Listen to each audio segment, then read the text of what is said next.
Valley of flower का जो असली आनंद है वो यहीं पर है दोस्तों।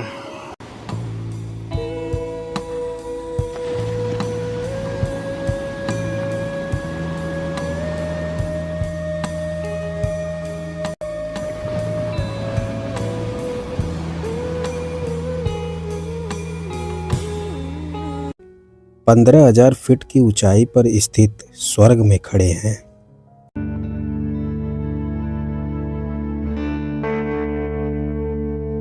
देखें कितना सुंदर दर्शन है और लक्ष्मण गंगा नदी का बहाव इतना तेज है यहाँ पर।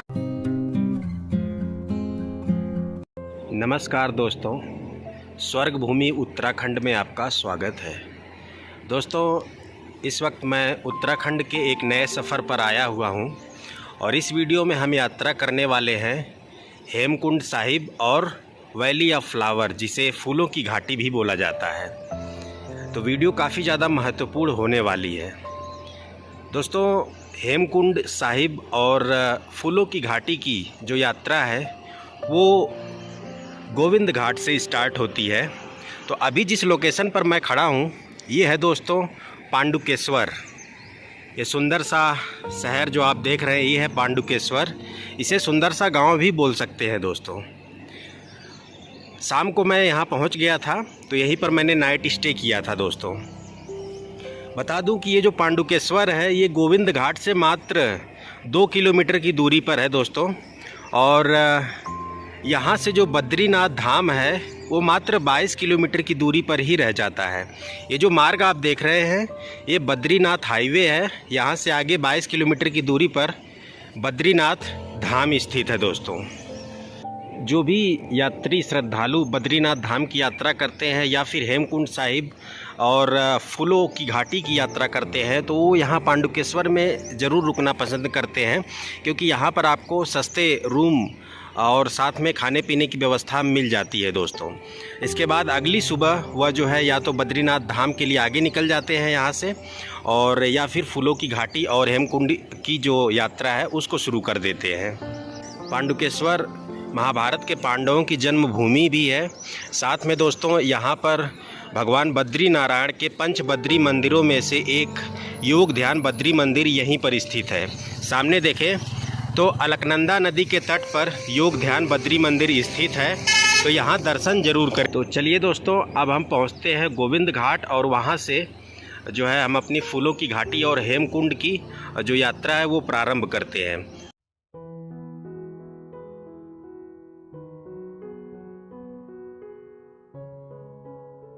अभी दोस्तों हम पहुंच चुके हैं गोविंद घाट और यहीं से फूलों की घाटी और हेमकुंड की जो यात्रा है वो स्टार्ट होती है। तो गोविंद घाट में दोस्तों गुरुद्वारा भी है, तो यहाँ पे रहने और खाने की निःशुल्क व्यवस्था होती है यात्रियों श्रद्धालुओं के लिए।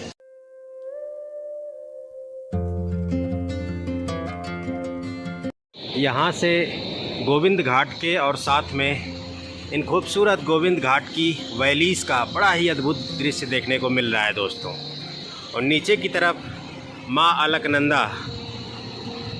यहाँ पर दोस्तों गोविंद घाट पर एक संगम पॉइंट है माँ अलकनंदा और लक्ष्मण गंगा नदी का। वो जो नदी आप देख रहे हैं वो लक्ष्मण गंगा नदी है और ये है अलकनंदा। यहाँ पर संगम होता है गोविंद घाट के पास। और ये जो लक्ष्मण गंगा नदी है दोस्तों ये फूलों की घाटी और हेमकुंड की खूबसूरत जो ग्लेशियर्स हैं चारों तरफ, वहीं से इस लक्ष्मण गंगा नदी का ओरिजिन होता है, उद्गम होता है। बाकी दोस्तों ये जो आप मार्ग देख रहे हैं ये हमें पुलना गांव तक लेकर के जाने वाला है। वैसे तो बहुत सारे ऐसे यात्री श्रद्धालु होते हैं जो कि हेमकुंड साहिब या फिर वैली ऑफ फ्लावर की ट्रैकिंग करते हैं, तो यहीं से वो पैदल यात्रा स्टार्ट कर देते हैं यहीं से।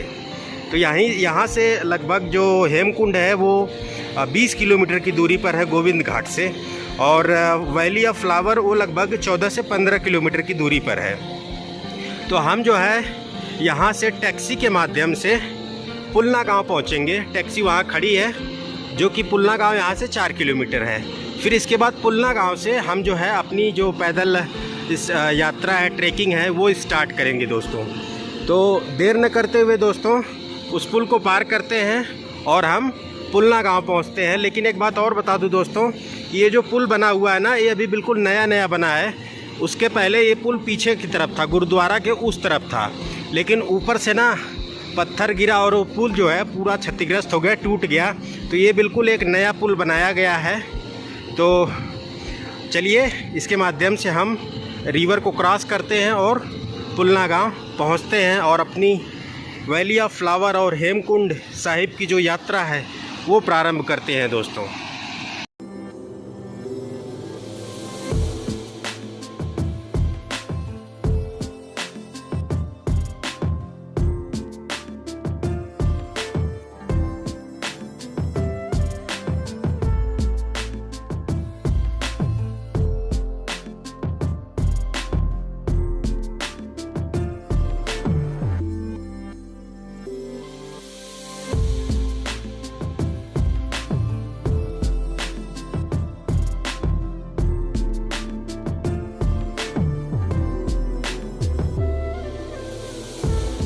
फाइनली दोस्तों हम पुलना गांव पहुंच चुके हैं और यहां से स्टार्ट होगा अब हमारा पैदल ट्रैक।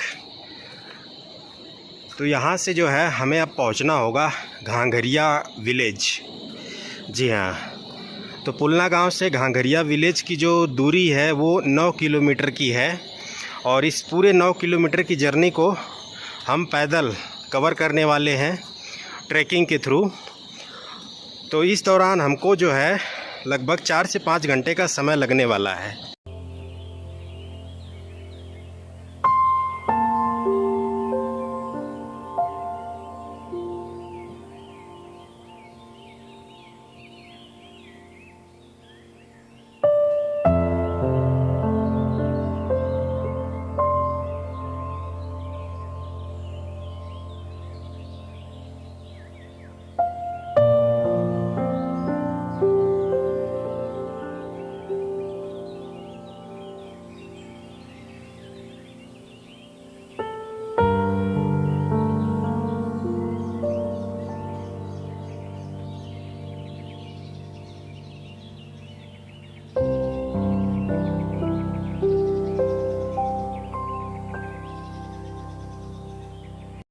दोस्तों हमारा जो अगला स्टॉप होने वाला है वो घांघरिया विलेज होने वाला है।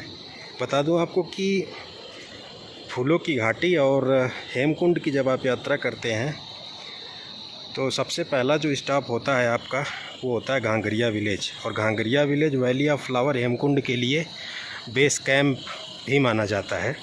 तो घांघरिया विलेज में रूम वगैरह रुकने के लिए खाने पीने की पूरी व्यवस्था होती है। तो जब भी आप वैली ऑफ फ्लावर या फिर हेमकुंड की यात्रा करते हैं, पहला दिन तो आपका गोविंद घाट से घांघरिया विलेज पहुंचने में ही निकल जाता है। इसके बाद घांघरिया विलेज में रुकना होता है रात भर। फिर इसके बाद अगली सुबह अगर आपको वैली ऑफ फ्लावर जाना है तो वैली ऑफ फ्लावर वहाँ से जाइए, या फिर हेमकुंड जाना है तो हेमकुंड जाइए। बाकी मैं जो है दोनों स्थानों की यात्रा करूंगा, हेमकुंड और वैली ऑफ फ्लावर की। तो कुल मान के चलिए 2 से 3 दिन तो मुझे ऊपर रुकना ही होगा।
अभी दोस्तों हमने लगभग 6 किलोमीटर कवर कर लिया है और यहाँ से अभी 4 किलोमीटर और चलना है। लेकिन यहाँ पर देखें, लोकेशन एक बार चेक करें, देखें है ना बिल्कुल स्वर्ग जैसा दृश्य। तो अभी दोस्तों हम जो है यहाँ पर एक छोटा सा स्टॉप लिए हैं, यहाँ पे चाय और मैगी का आनंद लेते हैं, फिर इसके बाद जो है आगे की तरफ बढ़ेंगे। देखें कितना ज़बरदस्त दृश्य है दोस्तों, और इस लोकेशन पर बैठ करके चाय और मैगी का आनंद सोचिए कितना शानदार अनुभव होने वाला है। तो आप भी जब ट्रैकिंग करें ऐसे पहाड़ों में ना, तो ऐसी ऐसी लोकेशंस पर रुकें और चाय मैगी का आनंद लें दोस्तों। पहाड़ों में अगर आप घूमने के लिए आए हैं ना दोस्तों, तो अगर आपने चाय और मैगी का आनंद पहाड़ों में नहीं लिया तो समझिए आपकी यात्रा कहीं ना कहीं अधूरी है दोस्तों, यात्रा पूरी नहीं मानी जाएगी। तो पूरा आनंद तभी है पहाड़ों में जब आप इन खूबसूरत स्वर्ग जैसे पहाड़ों के बीच बैठ करके चाय और मैगी का, और साथ में यहाँ पे पराठे वगैरह भी बहुत फेमस होते हैं, तो पराठे का भी आनंद लें।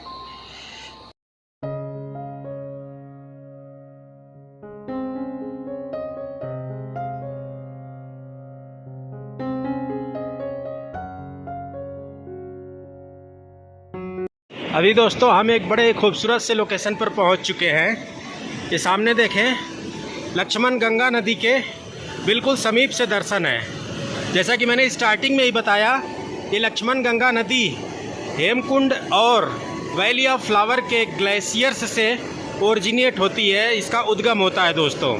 तो ये देखें कितने ज़बरदस्त व्यू हैं, और हमको अभी उस पुल को पार करना होगा, फिर इसके बाद आगे ऊपर की तरफ बढ़ना होगा। यहाँ से अभी 3.5 किलोमीटर और बचा हुआ है घाघरिया विलेज। तो आज का जो हमारा स्टे होने वाला है वो घाघरिया विलेज होने वाला है। इसके बाद हम कल सुबह वैली ऑफ फ्लावर के लिए निकलेंगे दोस्तों। तो घाघरिया विलेज से वैली ऑफ फ्लावर का जो ट्रैक है वो लगभग 4 से 5 किलोमीटर के आसपास का है, और फिर इसके बाद अगले दिन सुबह में हम ट्रैक करेंगे हेमकुंड साहिब का।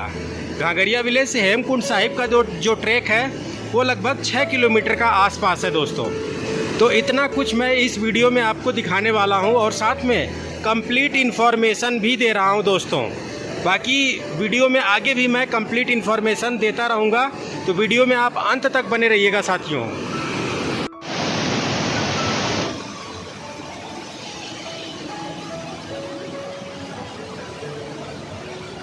मित्रों, अभी हम लक्ष्मण गंगा नदी के किनारे कुछ देर बैठेंगे और प्रकृति का आनंद लेंगे। तो आप भी जब यात्रा करें हेमकुंड साहिब और वैली ऑफ फ्लावर की, तो बीच रास्ते में ही ये लोकेशन पड़ता है। तो यहाँ पर आप ज़रूर रुक करके कुछ देर यहाँ के प्रकृति का आनंद ज़रूर लें दोस्तों। देखें कितना सुंदर दर्शन है, और लक्ष्मण गंगा नदी का बहाव इतना तेज़ है यहाँ पर ना, कि जो फव्वारे हैं ना, जल की बूंदें हैं बिल्कुल हवा के साथ उड़ती हुई बिल्कुल आ रही है शरीर पे ना दोस्तों। तो बहुत ही शांति प्रिय जो है अनुभव हो रहा है यहाँ पर। देखें अद्भुत नज़ारे हैं दोस्तों, स्वर्ग स्वर्ग है एकदम। अभी तो जो असली स्वर्ग है वो मैं आपको दिखाऊंगा, वैली ऑफ फ्लावर, फूलों की घाटी, और इसके अलावा हेमकुंड। अद्भुत दर्शन कराने वाला हूँ दोस्तों। ऐसे दर्शन आप कहीं नहीं, कभी भी नहीं किए होंगे जैसा मैं इस वीडियो में आपको मैं कराऊंगा।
फाइनली दोस्तों हम पहुंच चुके हैं घांघरिया विलेज।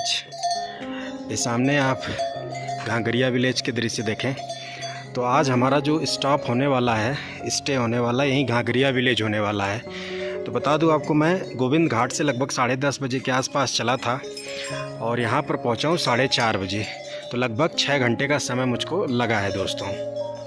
रास्ते में वीडियोग्राफी करते हुए आया हूँ, तो इस वजह से लगभग 1.5 से 2 घंटे एक्स्ट्रा लगे हैं। नहीं तो नॉर्मली 4 साढ़े 4 घंटा का समय लगता है गोविंद घाट से घांघरिया विलेज तक पहुँचने में दोस्तों जब आप वैली ऑफ फ्लावर और हेमकुंड की यात्रा करते हैं ना, तो ये घांघरिया विलेज बेस कैंप है।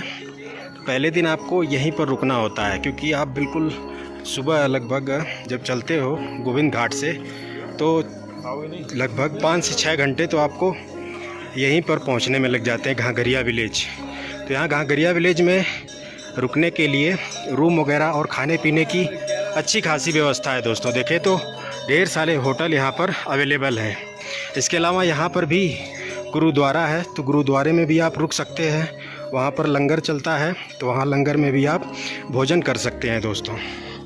यहाँ का जो टेम्परेचर होता है वो हमेशा डाउन होता है दोस्तों। तो यहाँ पे अच्छी खासी ठंड होती है, तो साथ में गर्म कपड़े लेकर के आए। अगर नहीं लेकर के आए हैं तो यहाँ पर गर्म कपड़ों की दुकानें हैं, यहाँ से आप ख़रीद सकते हैं दोस्तों।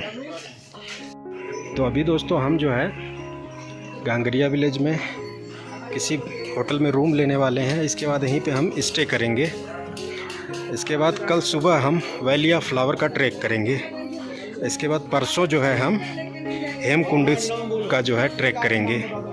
तो घांघरिया विलेज से वैली ऑफ फ्लावर का जो ट्रैक है वो 4 किलोमीटर का होता है, और इसके अलावा यहाँ से हेमकुंड का जो ट्रैक है वो लगभग 6 किलोमीटर का होता है। तो मान के चलिए मुझे यहाँ पर 2 से 3 दिन तो रुकना ही पड़ेगा, तभी जो है मैं दोनों प्लेसेस को कवर कर पाऊँगा। अभी हम घांघरिया विलेज में घूमते घूमते आ चुके हैं दोस्तों गुरुद्वारे के पास। चलिए गुरुद्वारे में भी आपको दर्शन करा देते हैं।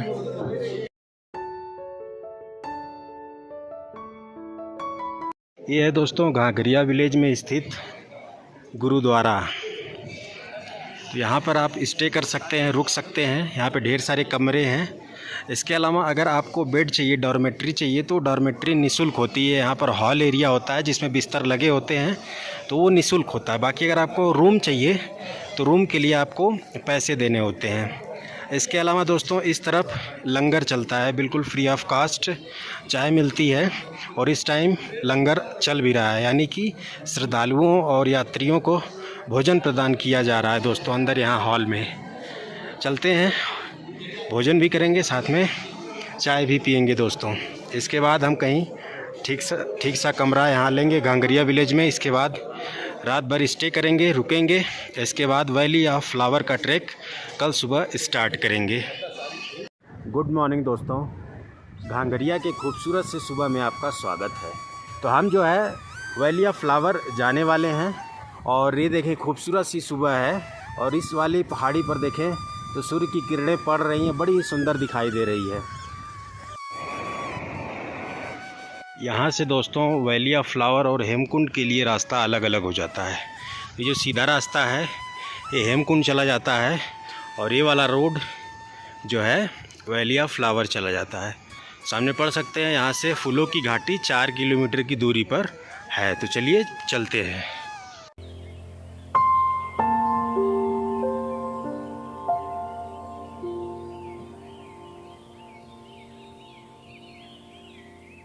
अभी दोस्तों हम लगभग 100 मीटर ही चले होंगे और हम पहुंच चुके हैं वैली ऑफ फ्लावर के चेक पोस्ट पॉइंट पर, और यहाँ से टिकट भी लेना पड़ता है।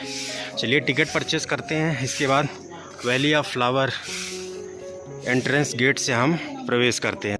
फाइनली दोस्तों हमने टिकट परचेस कर लिया है। टिकट का प्राइस 200 रुपये का था दोस्तों, और साथ में आईडी भी यहाँ दिखानी होती है। तो चलिए अब हम valley of flower national park के अंदर प्रवेश करते हैं। दोस्तों जैसे ही आप प्रवेश करते हैं ना, तो रंग बिरंगे फूल देखने को एंट्रेंस गेट से ही देखने को मिलने लगती है। देखें, आप देख रहे हैं। अभी तो आगे हम आपको पूरे स्वर्ग के दर्शन कराने वाले हैं। यहाँ वैली ऑफ फ्लावर में जिन जिन वैरायटीज़ स्पीसीज़ के फ्लावर्स मौजूद हैं, उनको यहाँ बोर्ड पर दिखाया भी गया है दोस्तों। ये सभी फूल वैली ऑफ फ्लावर में मौजूद है दोस्तों, जो कि आज हम इस वीडियो में लाइव देखने वाले हैं।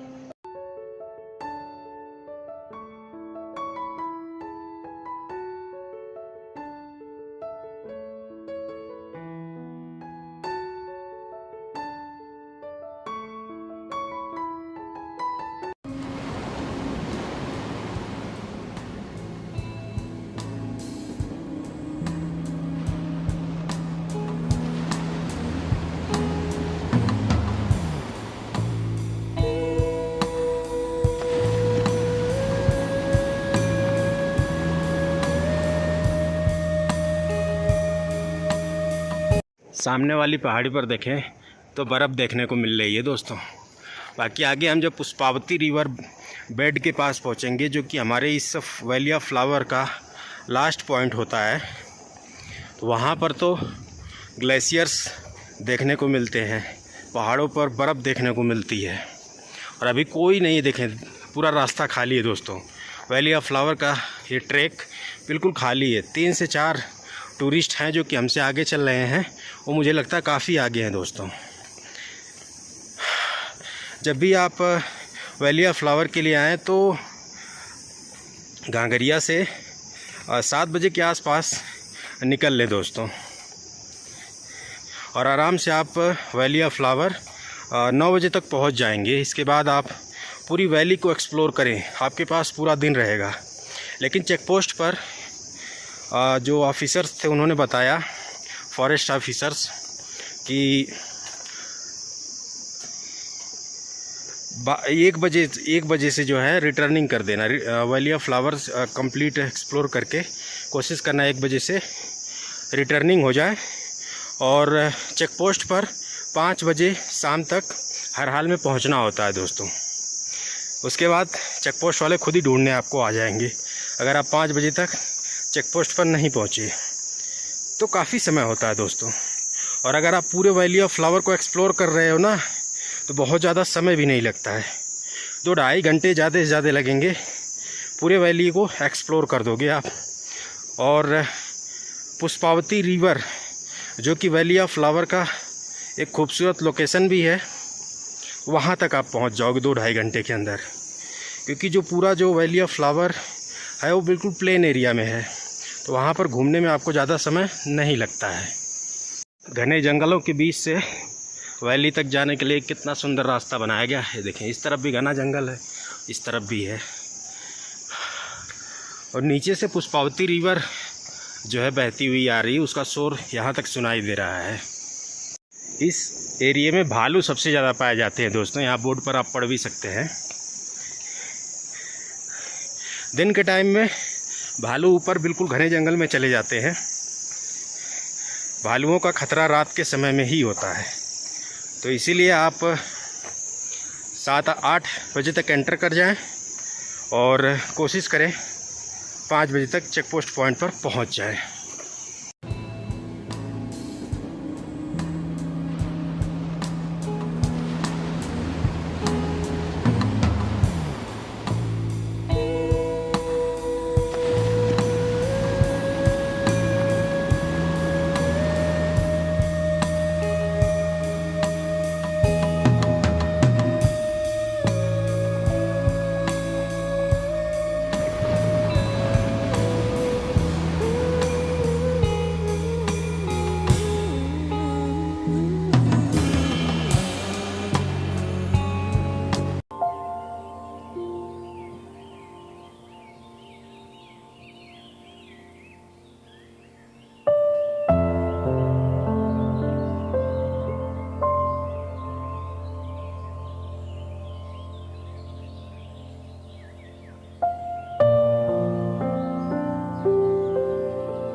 दोस्तों घाघरिया विलेज से वैली ऑफ फ्लावर का जो ट्रैकिंग डिस्टेंस है वो लगभग 4 से 4.5 किलोमीटर का होता है। तो जिसमें से मैं समझता हूँ 2 से 2.5 किलोमीटर बिल्कुल टफ़ ट्रैकिंग होती, खड़ी चढ़ाई होती है दोस्तों। जो कठिन चढ़ाई थी ना उसको तो हमने क्रॉस कर लिया है और यहाँ से मुझे लगता है बिल्कुल प्लेन है रास्ता। ये देखें आप, और यहाँ एक खूबसूरत सा वाटरफॉल है, ये आप देखें। वैली ऑफ फ्लावर का ट्रैक मैं फ़र्स्ट टाइम कर रहा हूँ और वीडियोस में भी मैंने बहुत देखा था वैली ऑफ फ्लावर के बारे में। तो वीडियोस में ये जो टफ़ ट्रैक है ना उसको लोगों ने नहीं दिखाया था। उन्होंने सिर्फ जो चेक पोस्ट एंट्रेंस गेट है वो दिखाते हैं और इसके बाद जो है जो वैली ऑफ फ्लावर का जो बिल्कुल लास्ट वाला पॉइंट होता है उसको दिखाते हैं। ये जो टफ़ ट्रैक होता है लगभग 2 से 2.5 किलोमीटर का, जिसको मैंने दिखाया भी, उसको वो लोग नहीं दिखाते हैं दोस्तों। तो इस वजह से मैं थोड़ा सा कंफ्यूज हो गया था। मुझे लगा कि जैसे ही हम चेक पोस्ट से एंटर करते हैं तो वैली ऑफ फ्लावर में एंटर कर जाते हैं, जबकि ये सही है, वैली ऑफ फ्लावर में एंटर कर जाते हैं। लेकिन जो मेन पॉइंट है वैली ऑफ फ्लावर का, वहाँ तक पहुँचने के लिए 2 से 2.5 किलोमीटर की कठिन चढ़ाई करनी पड़ती है। एंट्रेंस गेट के बाद जब हम पुष्पावती रिवर पुल को क्रॉस करते हैं दोस्तों, तो उसके बाद कठिन चढ़ाई स्टार्ट हो जाती है। तो इस बात का आप विशेष ध्यान रखें। बिल्कुल खड़ी और कठिन चढ़ाई होती है, तो आराम से आप चढ़ाई करते हुए चलें और साथ में नेचर को एंजॉय करते हुए। कोई जल्दबाजी ना दिखाएं क्योंकि काफ़ी ज़्यादा हाइट है, ऑक्सीजन का इशू हो सकता है। तो बिल्कुल आराम से नेचर को एंजॉय करते हुए अपनी ट्रैकिंग करें।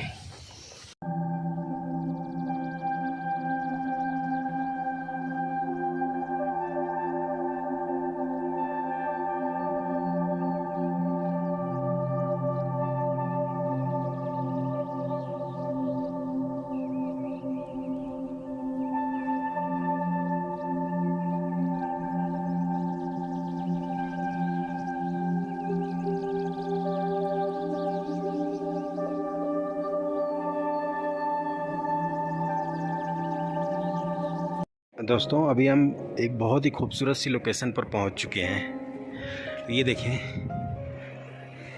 बर्फ़ की पहाड़, ये सामने देखें ग्लेशियर है, इस पर पूरा बर्फ़ पड़ा हुआ है। सामने वाली पहाड़ी पर आप देखें, यहाँ से आप पूरा स्वर्ग का नज़ारा देख सकते हैं दोस्तों। ये देखें आप।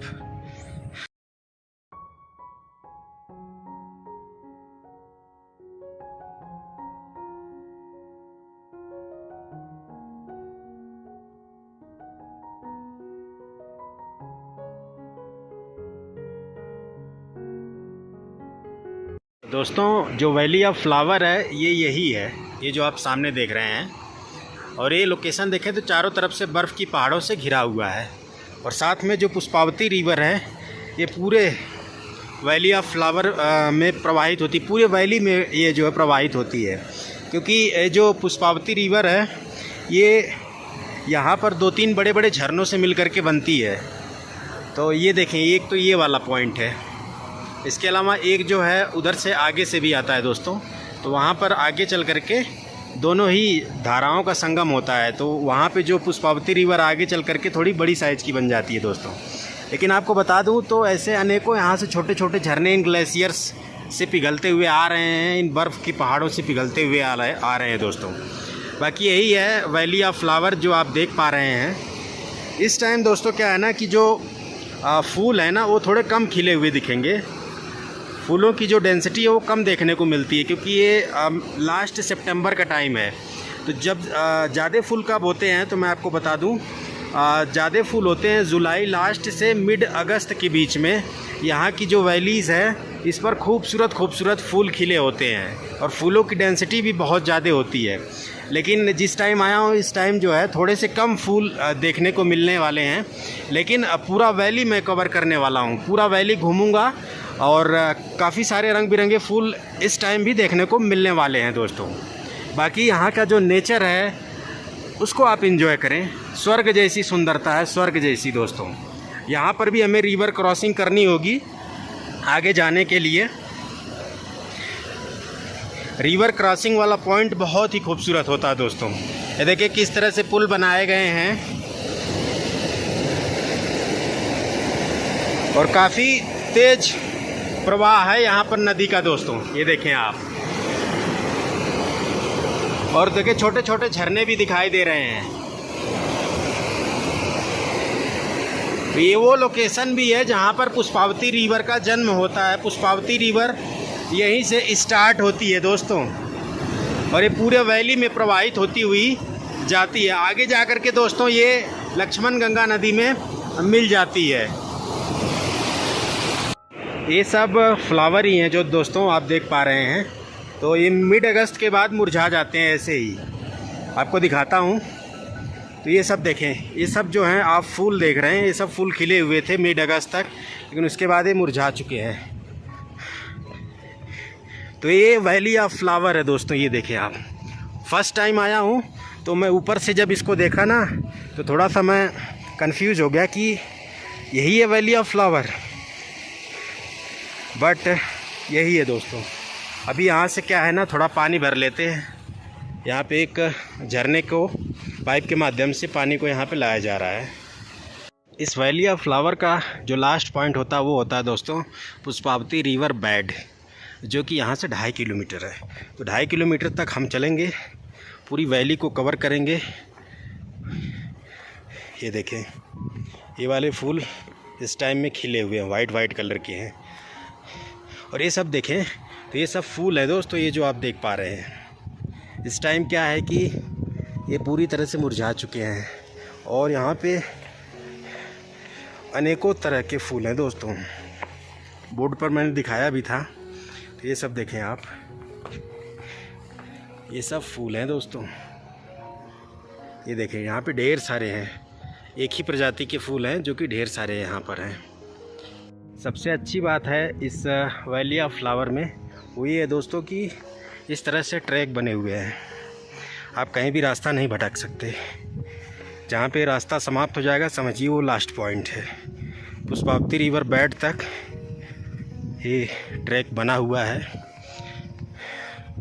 घूमने फिरने में कोई दिक्कत नहीं है। फूलों की संख्या कम है, लेकिन फिर भी इस वैली की सुंदरता स्वर्ग जैसी सुंदर है दोस्तों।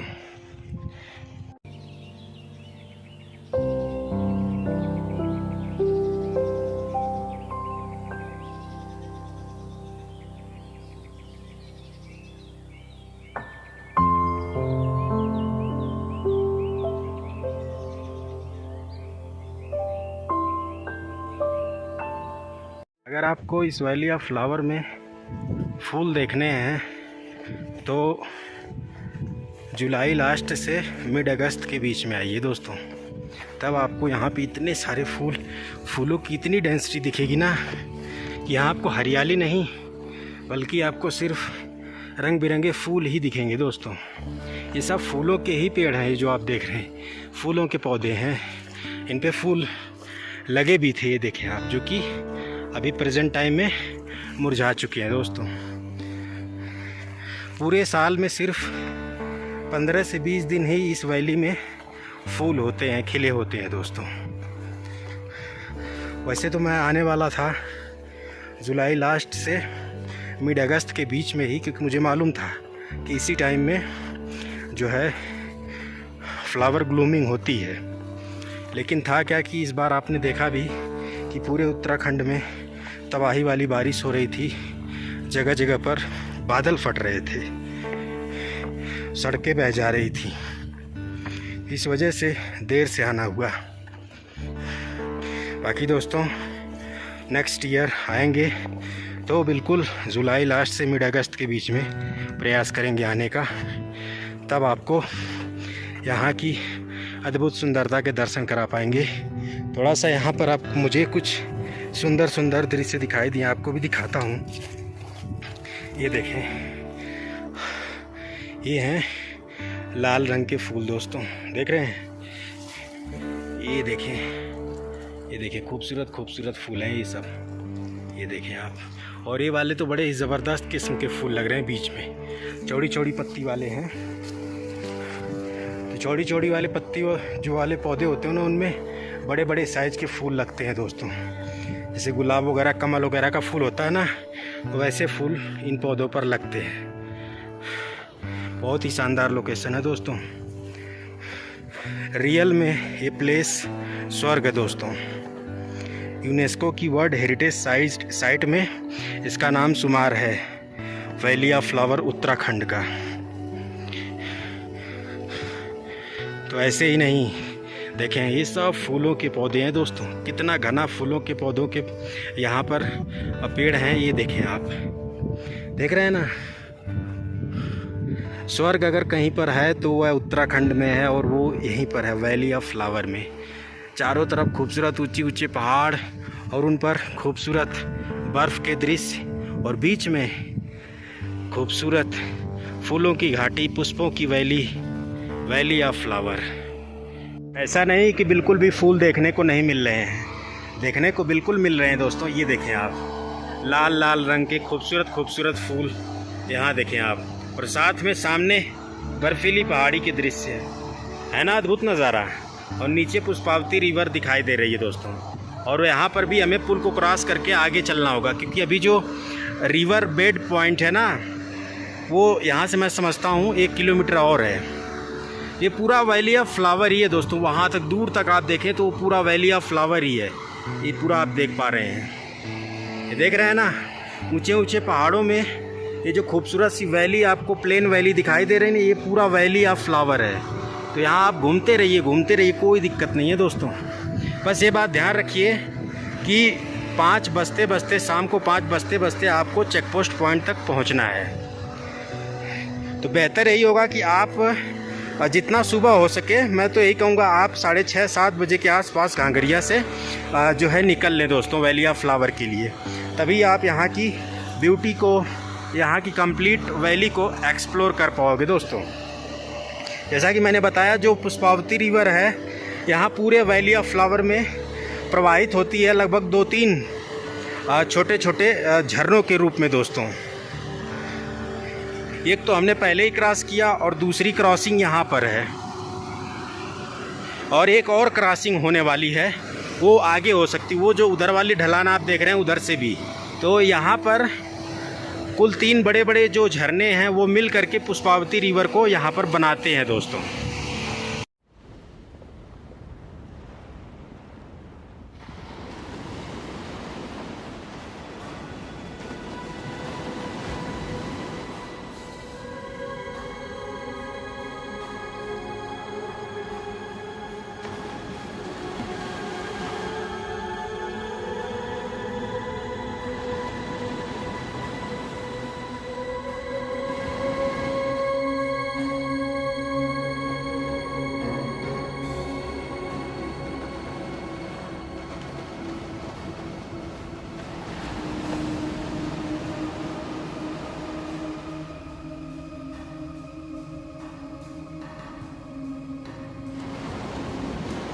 पहाड़ों पे अगर आए हैं तो इन झरनों का पानी ज़रूर पिए दोस्तों, क्योंकि ये अमृत है। ये जो जल पहाड़ों पे है ना, झरनों का, ये जल दोस्तों अमृत के समान है। कोई भी बिस्लरी वाटर, मिनरल वाटर इसके आगे फेल है दोस्तों।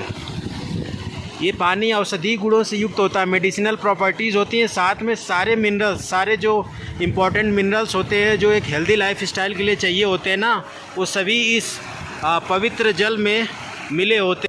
अभी पुष्पावती रिवर बेड यानी कि वैली ऑफ फ्लावर का जो लास्ट पॉइंट है वो यहाँ से 1.5 किलोमीटर है, बिल्कुल सीधा। वहाँ पर चलेंगे दोस्तों, वहीं पर हम जो है 1-8 घंटे रेस्ट करेंगे, नेचर को एंजॉय करेंगे।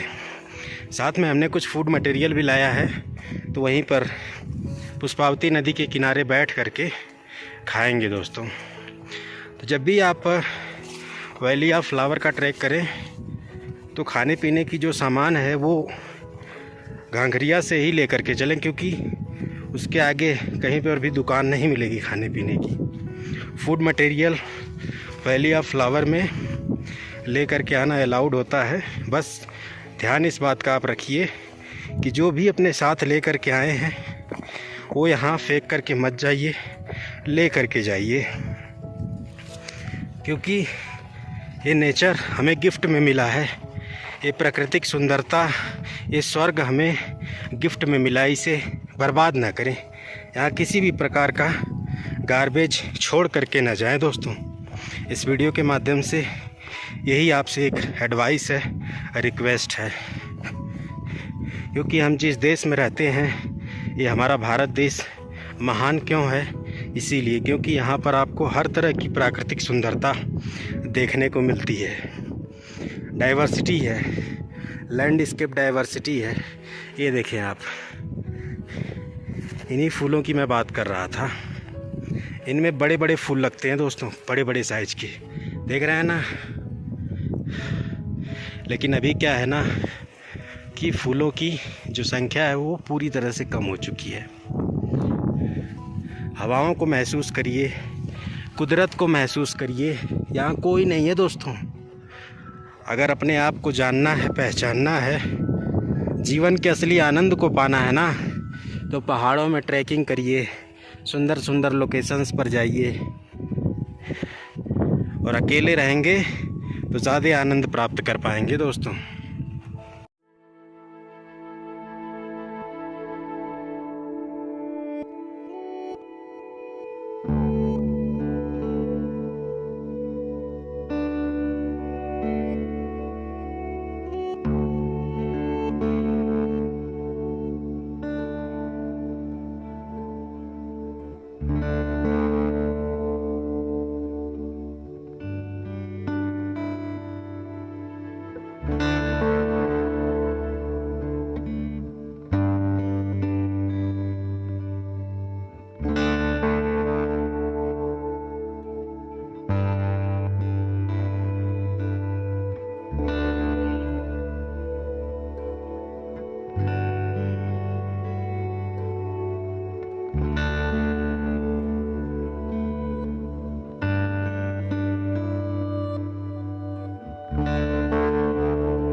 ये लीजिए दोस्तों, हम पहुंच चुके हैं वैली ऑफ फ्लावर के लास्ट डेस्टिनेशन पॉइंट पर।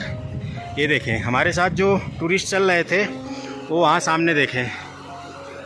तो अगर आप वैली ऑफ फ्लावर घूमने के लिए आते हैं ना, तो इस पॉइंट पर अगर आप नहीं आते हैं तो ये समझिए आपने वैली ऑफ फ्लावर का एक सबसे खूबसूरत पल, खूबसूरत दृश्य छोड़ दिया है।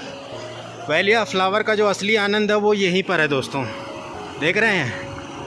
जैसा कि मैंने बताया, ये जो पुष्पावती रिवर है इस पूरे वैली में 3 से 4 अलग अलग हिस्सों में प्रवाहित होती है, और नीचे जा कर के ये सभी जो 3-4 धाराएं हैं सभी मिल करके इस पुष्पावती नदी को बड़ी बनाते हैं। लेकिन जो सबसे बड़ी वाली धारा है ना पुष्पावती रिवर की, वो यही वाली है दोस्तों। और पुष्पावती रिवर का ओरिजिन सामने वाली ग्लेशियर से हो रहा है। सामने जो बर्फीली पहाड़ी देख रहे हैं वहीं से जो है बर्फ़ पिघल रही है, तो ये पुष्पावती रिवर बन रही है दोस्तों। पुष्पावती नदी का जन्म हो रहा है। पुष्पों की घाटी में होने के कारण, पुष्पों की घाटी में प्रवाहित होने के कारण इस रिवर का नाम पुष्पावती रिवर पड़ा हुआ है दोस्तों। तो जितने भी टूरिस्ट हैं वो सभी कोई ना कोई खाने पीने का मटेरियल लेकर के आए हुए हैं, वहाँ बैठ कर के एंजॉय कर रहे हैं दोस्तों। तो आप अगर आते हैं वैली ऑफ फ्लावर घूमने के लिए तो पूरा समय लेकर के आएँ, और ध्यान रखें 7 बजे तक हर हाल में आपको घाघरिया से वैली ऑफ फ्लावर के लिए निकल लेना है, तभी आप जो है यहाँ 12 बजे तक पहुँच पाओगे। और अभी समय लगभग 12:30 बजे के आसपास हो रहे हैं, और हमने जो है अपनी ट्रैकिंग घाघरिया से वैली ऑफ फ्लावर के लिए स्टार्ट की थी 7:30 बजे के आसपास, और 12:30 बजे हम यहाँ पहुँच चुके हैं वैली ऑफ फ्लावर के लास्ट पॉइंट पर। तो आप अपना समय कैलकुलेट कर सकते हैं। फ़ोटोग्राफी वीडियोग्राफी करते हुए आया हूँ, इसलिए थोड़ा सा समय 1 घंटे समय मान लीजिए एक्स्ट्रा लगा है। बाकी इधर से जब हम चलेंगे तो बिल्कुल कम समय लगने वाला है दोस्तों। ये देखें क्या शानदार व्यू है, ये व्यू आप इंजॉय करें दोस्तों।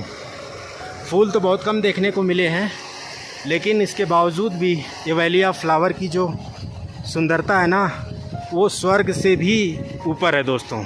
जी हाँ, ये देखें आप, कितनी ज़बरदस्त ट्रैकिंग डेस्टिनेशन है वैली ऑफ फ्लावर, उत्तराखंड स्वर्ग भूमि में, देवभूमि में। यहाँ पर दोस्तों फॉरेस्ट डिपार्टमेंट के ही ऑफिसर्स हैं। ये देखें आप सामने खाना खा रहे हैं। तो मैं यहाँ आया ना, तो ये लोग मुझे पूछने लगे कि खाना आके खा लो। ये मुझे बड़ा ही अच्छा लगा दोस्तों, जबकि मैं फूड मटेरियल ले करके आया हुआ हूँ अपना। तो इनसे मैंने बताया कि मैं खाने पीने के सामान ले करके आया हूँ। लेकिन दोस्तों किस प्रकार यहाँ पर जो फॉरेस्ट डिपार्टमेंट के लोग हैं, किस प्रकार यात्रियों टूरिस्ट की केयर करते हैं, ये देख करके बहुत ही अच्छा लगा दोस्तों। बिल्कुल एक कोऑपरेटिव नेचर है, बहुत ही अच्छा लगता है दोस्तों। ऐसे एजुकेटेड लोग, अवेयर पीपल जब मिलते हैं ना बातचीत करने के लिए, तो समझिए कि सारी कठिनाइयाँ दूर हो जाती हैं। और ये 3 यात्री थे जो हमारे साथ इस पूरे ट्रैक में साथ रहे। और असली जो जन्नत है, स्वर्ग है वैली ऑफ फ्लावर का, वो इसी पॉइंट पर है दोस्तों। बाकी गाइस, अब जो हम खाने पीने के लिए लेकर के आए हुए थे, उसको हम इन खूबसूरत पहाड़ों के वैलीज़ में और इस खूबसूरत सी रिवर के किनारे बैठ करके एंजॉय करते हैं। तो हमने जो है नीचे से ही घाघरिया से ही पराठा और पोहा पैक करा लिया था दोस्तों। तो इस खूबसूरत से व्यू को एंजॉय करते हुए टेस्टी से लंच को एंजॉय करते हैं दोस्तों। और इसके बाद जो है ना, जब भी आप खाने पीने का मटेरियल लेकर के आएँ, तो ये जितना भी पॉलीथीन बैग वगैरह है, ये सब गार्बेज अपने साथ वापस लेकर के जाएं दोस्तों। तो चलिए इसको फटाफट फिनिश करते हैं और इसके बाद यहाँ से हम निकलेंगे दोस्तों। अगर गाइज़ आप वैली ऑफ फ्लावर हेमकुंड की यात्रा करना चाहते हैं, तो रूट का जो इन्फॉर्मेशन है वो मैं आपको बता देता हूँ। तो सबसे पहले तो आपको उत्तराखंड के हरिद्वार आना पड़ेगा। हरिद्वार आने के लिए आपको सारी फैसिलिटीज़ अवेलेबल होती है ट्रांसपोर्ट की, बाय ट्रेन, बाय एयर, और अपने पर्सनल व्हीकल से भी आ सकते हो।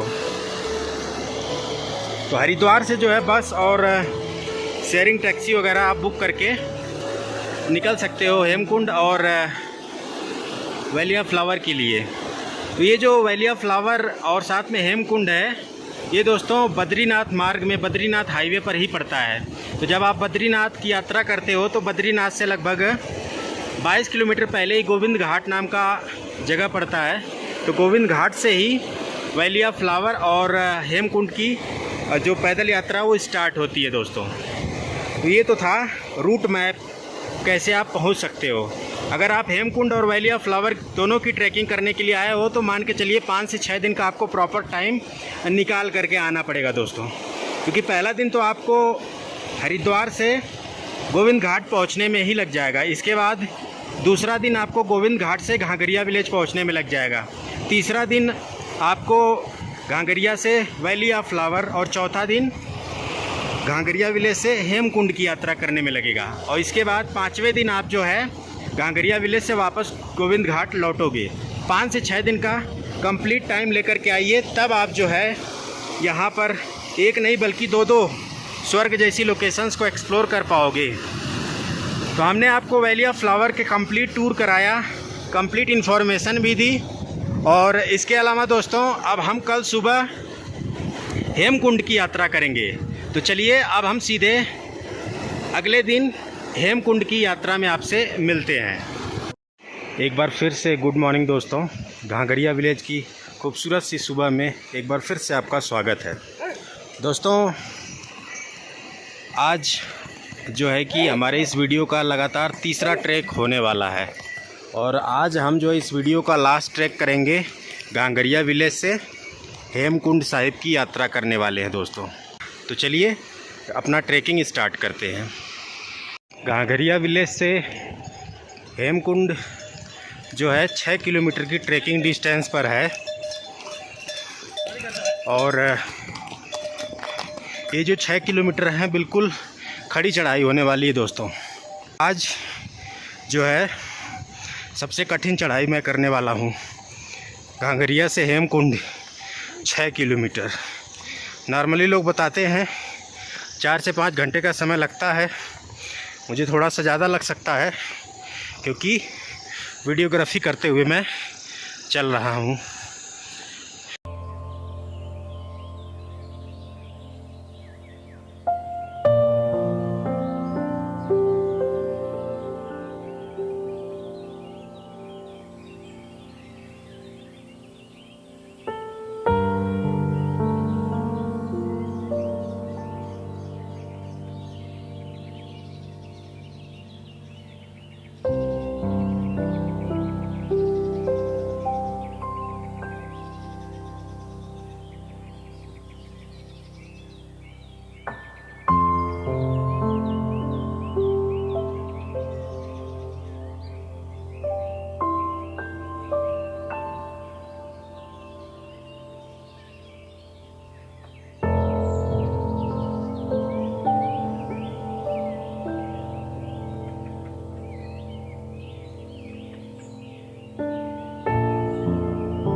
साथियों, हमने अभी तक टोटल 4 किलोमीटर कवर कर लिया है, 2 किलोमीटर और बचा हुआ है। बता दूं दोस्तों कि स्टार्टिंग के जो 3 किलोमीटर होते हैं वो टफ़ होते हैं, लास्ट के जो 3 किलोमीटर होते हैं वो आसान होते हैं। तो हमने जो टफ़ वाला पार्ट था अपने ट्रैक का वो पूरा कर लिया, उसको पार कर लिया है। जनरली होता क्या है कि हेमकुंड की जो ट्रैकिंग है सुबह 6 या 7 बजे ही स्टार्ट कर देनी चाहिए और आप लगभग 11-12 बजे तक ऊपर हेमकुंड पहुंच जाते हैं। लेकिन मैं थोड़ा सा लेट हो गया हूं, लेकिन कोई बात नहीं। व्यू देखें कितने सुंदर सुंदर है, सामने देखें झरना, कितना ज़बरदस्त व्यू है दोस्तों।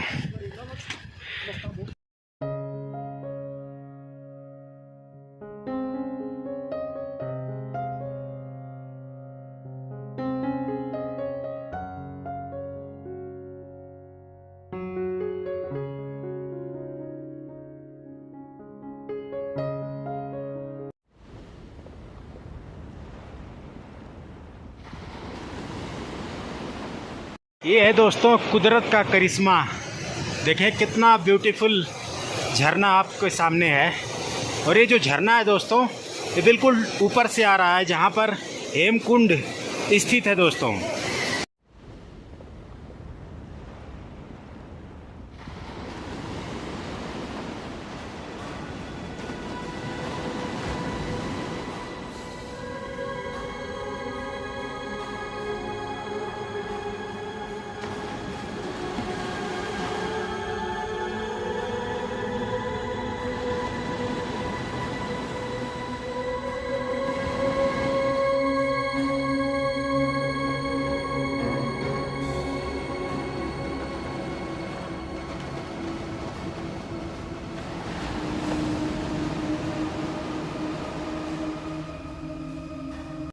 यहाँ से हेमकुंड मात्र 1.5 किलोमीटर की दूरी पर है दोस्तों ऊपर, और हेमकुंड नामक पवित्र झील बिल्कुल टॉप पर स्थित है दोस्तों।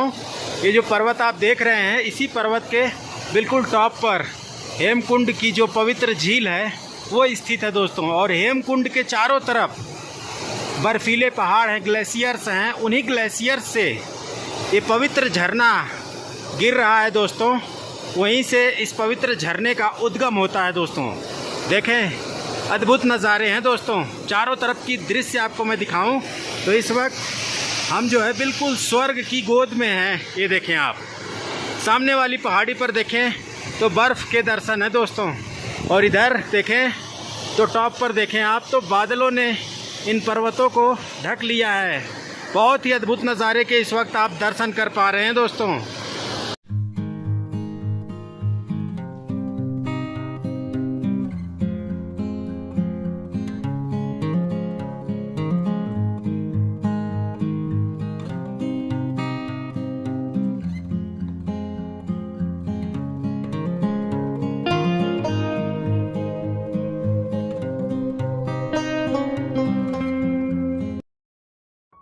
6 किलोमीटर की कठिन चढ़ाई के बाद हम पहुंच चुके हैं हेमकुंड। मेरी आंखों को यह भरोसा होने में थोड़ा समय लग गया कि अभी हम इस वक्त 4,329 मीटर लगभग 15,000 फीट की ऊंचाई पर स्थित स्वर्ग में खड़े हैं। जी हाँ दोस्तों, इस वक्त हम साक्षात स्वर्ग में खड़े हैं। इस स्थान का मुख्य आकर्षण है हेमकुंड की यह खूबसूरत एवं पवित्र झील, जो कि चारों तरफ से बर्फीली पहाड़ों की गोद में स्थित है। इस स्थान को गुरुद्वारा हेमकुंड साहिब के नाम से जाना जाता है, जो कि सिख धर्म का पवित्र तीर्थ स्थल है। यह तीर्थ 10वें सिख गुरु गोविंद सिंह जी को समर्पित है, जिन्होंने इसी स्थान पर अपने पूर्व जन्म में ध्यान तपस्या किया था। इस तीर्थ की खोज 1930 में की गई और बाद में 1970 के दशक में यहाँ गुरुद्वारे का निर्माण हुआ। हेमकुंड झील अत्यंत पवित्र है। यहाँ तीर्थयात्री स्नान कर गुरुद्वारे में दर्शन करते हैं। झील के बगल में ही भगवान राम के भाई लक्ष्मण जी ने भी तपस्या की थी, जहाँ आज लक्ष्मण जी का मंदिर है। तो वीडियो अच्छी लगी हो तो लाइक करिएगा दोस्तों, चैनल को सब्सक्राइब करिएगा।